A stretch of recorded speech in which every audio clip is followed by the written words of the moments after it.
Pessoal, bem-vindos a mais um episódio direto aqui do FinTouch 2023. Sou o Gabriel Pereira da Let's Media, nossa parceria aqui junto com o Fintech Fusion da B Fintechs.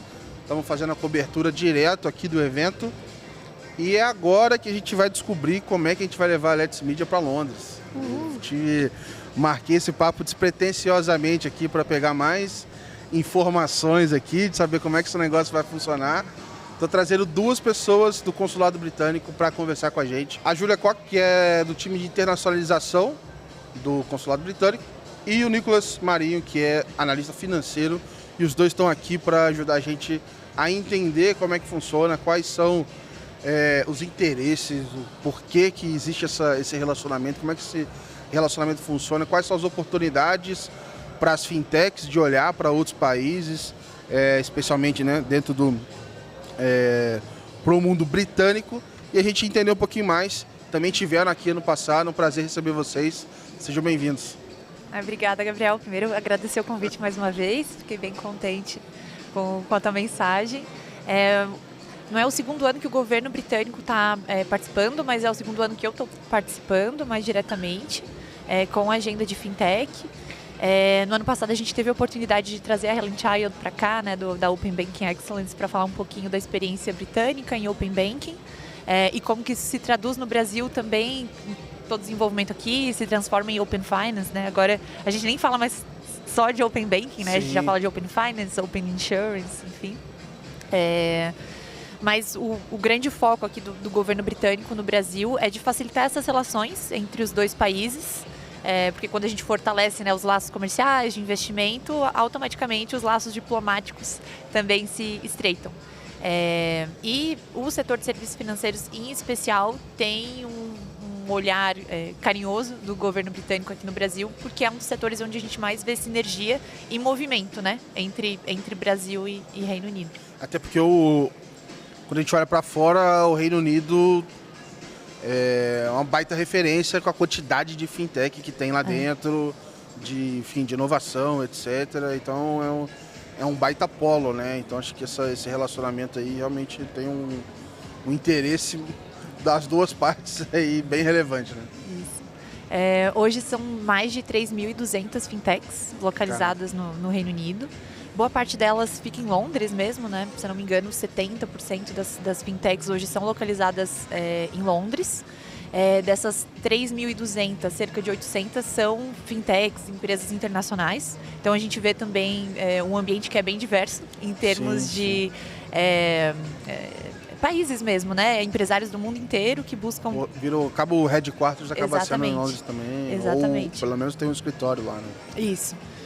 Pela localização estratégica, por ser um grande centro financeiro europeu, né? Reino Unido hoje é o principal destino de investimento direto externo da Europa. Se a gente pensa globalmente, aí fica atrás de Estados Unidos e China. E quando a gente faz o recorte em fintech, só o Reino Unido investe mais em fintech, né, do que os próximos 10 países europeus que seguem a lista aí, juntos. Então, são valores de investimento bem significativos. Em 2022, a gente teve um compilado aí de 12,5 bi de investimento só em fintech.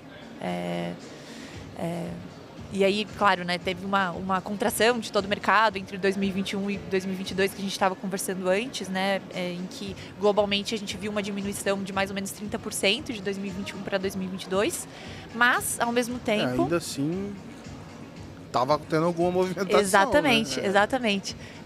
O Reino Unido, nesse movimento de contração, diferente de outros mercados, né, ele conseguiu contrair um pouco menos. Então, foi uma contração de 8% só, e não foram em todos os estágios de venture capital, né? Então, a gente viu um aumento, na verdade, dos investimentos em seed e pré-seed, uma continuação nos estágios de growth, investimentos em empresas em estágios de growth, e o que a gente viu uma diminuição pequena, né, considerando o movimento global, foi em later stage mesmo, assim, séries E, enfim, e logo depois da seed, ali, early stage também.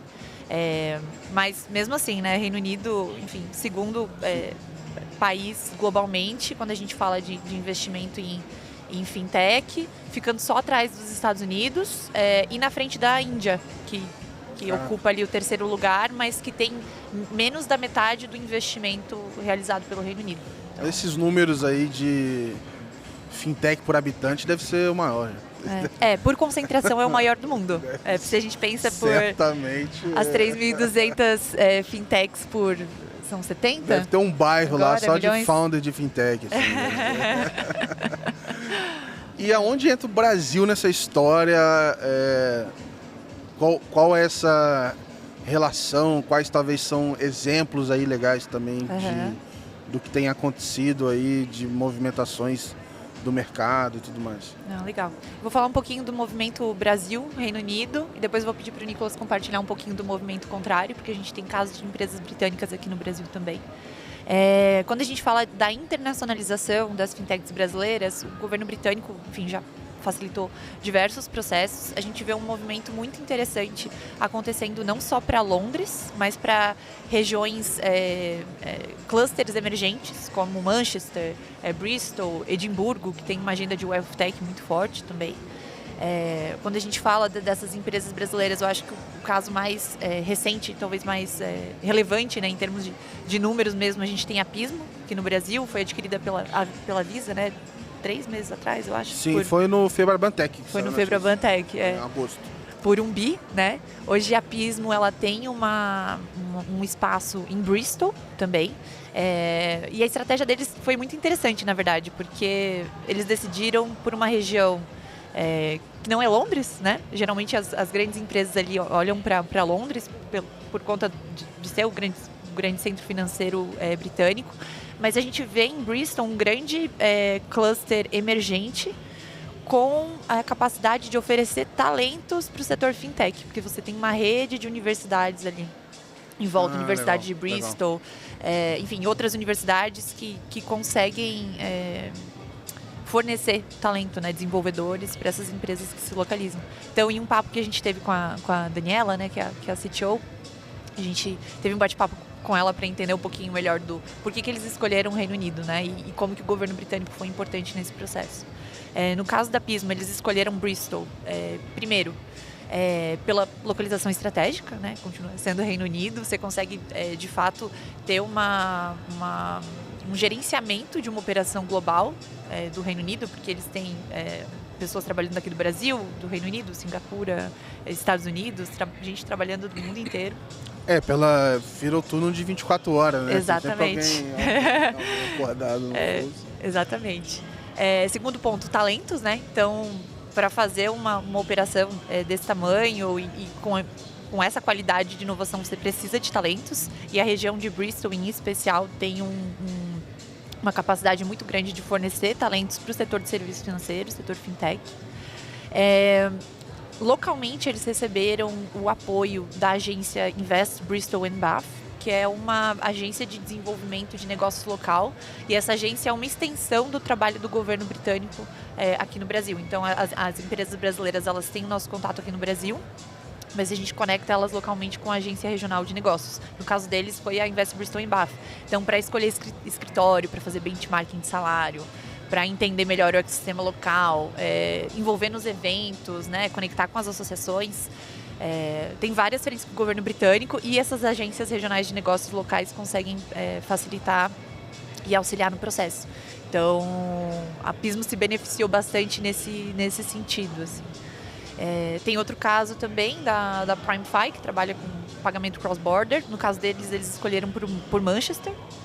Também pelo mesmo motivo, não o mesmo motivo, né, mas custo de vida. Nesse caso, o founder mesmo da empresa se mudou para lá com família, então não é só uma transição de empresa, né, é uma transição de vida. Recebeu localmente o apoio da agência de negócios, que é o Midas, que também trabalha em parceria com o nosso time, facilitando todo o soft landing. Então, o governo britânico consegue facilitar desde benchmarking do setor, conexão com os agentes locais, conexão com os principais players, né, de serviços financeiros. Dependendo do tipo de operação que a fintech realiza, vai precisar passar por uma licença, né? Receber a licença do FCA também, então o nosso time também consegue orientar nesse processo. E, enfim, o caso da PrimeFi foi bacana também porque Manchester é um cluster emergente, fintech. De tempos em tempos, o CEO da empresa ele viaja para Londres também para fazer negócios. Você tem no Reino Unido a maior malha ferroviária, né, Qual a de toda a distância, Europa. mais ou menos? Acho que são 2 horas. Ah, tranquilo. Bem tranquilo. É o tempo que eu levei para chegar aqui, sacanagem. Então, essa movimentação, né, dentro do Reino Unido ela é muito fácil.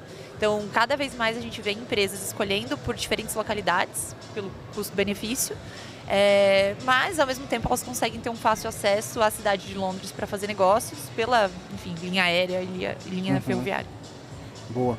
E como é que é o processo contrário aí, Nicolas? O pessoal tá olhando pro Brasil e falou, pô, vou entrar nesse mercado aí, tá tranquilo? Como é que é essa percepção? Porque é um baita mercado, né? Acho que chama atenção de todo mundo também, né? Mas ao mesmo tempo tem seus desafios, né? Tem seus desafios, é por isso que o governo britânico também faz o caminho contrário. Então, para além da internacionalização das empresas brasileiras para Londres, a gente faz um trabalho aqui no consulado de dar suporte para as empresas britânicas para se instalarem no Brasil. Mas, para além disso, esse apoio na parte diplomática e representação institucional, que é muito importante para o avanço de agendas de inovação. Então, um exemplo que a gente tem de sucesso é a implementação do Open Finance no Brasil, que sempre colocou o exemplo britânico como referência. Então, Londres como um centro não só para fintechs, mas também para finanças sustentáveis e para serviços financeiros como um todo, sempre foi muito referência. E o Open Banking é o exemplo que surgiu lá na Europa com liderança do Reino Unido e foi tropicalizado, né, para o Brasil, a gente fala, e hoje a gente vê o Brasil tomando liderança na agenda e as lições aprendidas tanto no exemplo britânico quanto no brasileiro, a gente sempre está no papel de compartilhar entre os dois países e fazer as agendas reguladoras avançarem. Um exemplo também bem legal que a gente trabalha recentemente no avanço da agenda cripto. Aqui no Brasil a gente vê hoje a Associação Brasileira de Cripto trabalhando junto com os reguladores. Então a gente esteve em Brasília dando apoio como governo do Reino Unido para a palestrante que fez a representação do UK, né, e como as lições aprendidas lá da regulação da Financial Conduct Authority, o FCA, podem ser adaptadas para o ambiente brasileiro. E então a gente dá o apoio para a agenda regulatória ao mesmo tempo que também dá apoio para as empresas britânicas. Então hoje a gente já tem empresas britânicas bem estabelecidas no Brasil, como o caso da Revolut, que lançou esse ano, o caso da Wise, trabalhando com pagamentos internacionais, e outras muitas empresas que trabalham com o serviço de Open Banking e outras tecnologias no geral. Então, acho que esse é um pouco do exemplo do que a gente faz no caminho contrário. Legal. E tem também, pensando daqui para lá, né? Eu sei que de vez em quando vocês têm uma agenda de imersão, né? Não tem? Temos. Inclusive a gente está pensando um negócio aí da Let's Open, a gente pode conversar aí, mas tem o interesse da galera de fazer uma caravana aí voltada para Open Finance. Legal. A gente já conversou com algumas pessoas de lá, tô tentando conectar as pontas aí. Conta com a gente. Vamos a gente então. tá com uma missão confirmada já para o ano que vem, do dia 15 a 19 de abril. Legal. E como que acontecem essas missões? Já vai ser o 3º ano que eu vou estar organizando essa missão para lá também. Legal. A gente tem a semana ela começa com a participação do Innovate Finance Global Summit, que é o principal evento fintech, não só em Londres, mas no Reino Unido como um todo. É organizado pelo Innovate Finance, que seria a B-Fintex britânica. No ano que vem, esse evento... Não é tipo não sei se eu estou confundindo se é essa semana, mas é tipo a Fintech Week, não é? Não sei se é nesse... UK Fintech Week, exatamente. O Innovate Finance Global Summit, ele abre a UK Fintech Week. Legal. Então, digamos que é o evento âncora, né, daquela semana. Então, vai acontecer nos dias 15 e 16. Ano que vem, são 10 anos de comemoração do Innovate Finance Global Summit. Então, a gente está esperando, de fato, enfim, um evento grande. O legal dessas agendas é que o governo britânico consegue ou conseguir isenção de ingresso para as empresas que participam ao longo da semana em alguns eventos, ou no caso do Innovate Finance Global Summit, a empresa, quando vai com a gente, ela recebe um desconto na hora de Legal. comprar o ingresso também. Legal. Porque se for por fora, o preço Sim, acaba sim. ficando um pouquinho mais salgado. Qualquer coisa vezes pounds, né? Não é fácil pra gente, né? Mas por isso que a gente incentiva a internacionalização também. Vocês ganham Não, em receber pounds em depois. também é interessante. Mas o que a gente geralmente faz? A gente tem o Innovate Finance Global Summit como evento âncora, segunda e terça-feira, só que a gente tem uma flexibilidade para criar uma agenda de acordo com o perfil dos participantes da missão. Então, em 2021, por exemplo, a gente teve uma agenda que foi focada em Open Banking também. A gente teve rodadas com empresas britânicas. A gente fez um café da manhã só sobre Open Banking em parceria com a Embaixada Brasileira em Londres. Chamou empresas britânicas para conhecerem as brasileiras e as brasileiras, né? Para também falarem sobre as suas soluções. Nesse ano, a gente viu um interesse muito forte da delegação em pagamento cross-border. Então, parte da programação também foi criada pensando nisso, né? Então, a gente sempre tenta entender o perfil dos participantes da delegação para que a missão seja de fato benéfica para todos, sabe? Porque é difícil, né? Você conseguir cumprir com o objetivo de todo mundo. E a gente quer ao máximo potencializar a experiência de cada um, né? Tem esses eventos mais gerais, mas a gente também consegue facilitar algumas conexões quando a gente entende melhor o objetivo da empresa, Legal. quais são os planos dela de expansão internacional também. Então, nesse ano, por exemplo, a gente teve visitas na Rise, que é a aceleradora de fintechs do Barclays. A gente teve conexão com o time do Fintech Alliance, que também é uma associação de fintechs, mas bem focada na conexão das fintechs com potenciais investidores. E eles fazem esse matchmaking da tese de investimento com as fintechs que buscam. A gente teve o time da Sinqia participando também e promovendo um challenge, primeiro challenge internacional deles em Londres, de pagamento cross-border. Acho que eu vi notícias sobre isso. Isso, exatamente. E aí tanto empresas brasileiras quanto empresas britânicas puderam participar. Acho que foi um movimento bem interessante, assim. Então tudo também pode ser formatado de acordo com os interesses da delegação. Não só de acordo com as prioridades britânicas, né? A gente tenta fazer um matchmaking aí para que seja benéfico para os dois lados. E aí eu acho que só a título de curiosidade, né? Quando a gente fala dos principais setores de fintech, quando a gente divide isso, faz um recorte um pouquinho maior, a gente tem um grande destaque aí para RegTech, InsurTech, pagamentos, Banking, Wealth Tech, Cyber também, tá? Acho que é isso, e Cyber também. Só que, ao mesmo tempo, 50% das empresas, né, 50% das fintechs hoje, dessas 3.200 que eu comentei no comecinho, trabalham ou com payments ou como Wealth Tech. Então, a gente vê uma concentração muito forte nesse setor mesmo. E, cara, é muita fintech. É muita fintech. Eu acho que outra coisa interessante para compartilhar também, né, para quem está pensando nesse movimento de internacionalização, 70% das top 50 fintechs britânicas, elas entram no modelo B2B. Então, tá aí uma coisa a ser investigada. Não, mas é bom, Eu não sei quais são os números aqui no Brasil exatamente, mas no Reino Unido esse modelo B2B vem se destacando bastante, pelo menos para o ranking aí das top 50 fintechs. A gente tem uma geração de B2B que vem aumentando no Brasil também. Tem sido forte. Eu vou, pessoal, infelizmente a gente está no tempo curtíssimo. A gente vai ter esse papo de novo com mais calma. Inclusive, enfim, a gente pode fazer um outro mais longo mesmo, pra gente, enfim, entrar mais nesse detalhe. Acho que tem muita coisa pra gente Esse é só pra conversar. dar o gostinho. Exato. Queria agradecer a participação de vocês. Obrigadão mesmo por virem aí, viu, pessoal? Legal, A gente agradece o convite. Valeu, pessoal. Tchau, tchau.